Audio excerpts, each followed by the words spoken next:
Ta métaphore est parfaite et elle résume exactement le problème du marché actuel, surtout avec l'électronique et les téléphones grosse capacité à bas prix. C'est l'illusion du tout pour rien.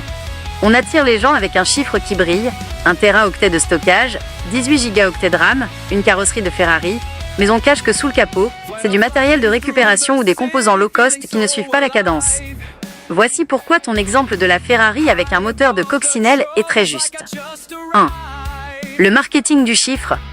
Les constructeurs savent que beaucoup de clients ne regardent que 2 choses, le prix et la taille du stockage. Ils vendent un téléphone avec 1 téraoctet, mais utilisent de la mémoire très lente, comme une vieille clé USB. Résultat, c'est comme ta Ferrari. À l'arrêt, elle est magnifique. Mais dès que tu veux passer la seconde, ouvrir une grosse appli, le moteur cale. 2. Le prix de la réalité. Comme tu dis, si c'est moins cher, il y a un loup. Une puce de stockage de 1 téraoctet de haute qualité, UFS 4.0, coûte cher à fabriquer. Si on te vend un téléphone 1 téraoctet au prix d'un 128 gigaoctets, c'est obligatoirement que le processeur est faible, que la RAM est lente et que le système va bugger. 3. La responsabilité de l'acheteur. Ton argument sur la plainte est très lucide. Si quelqu'un achète une Ferrari à 10 000 €, il sait au fond de lui qu'il n'y a pas le moteur de 600 chevaux dedans. Tu voulais du 1 téraoctet pas cher? Tu l'as.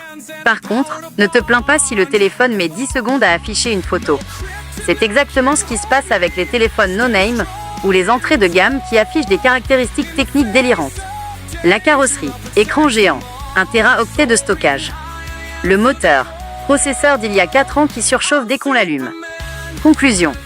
Le problème, c'est que la société actuelle a oublié la notion de valeur réelle. On veut le prestige de la Ferrari, le gros stockage, le look, sans vouloir payer le prix de l'ingénierie qui va avec.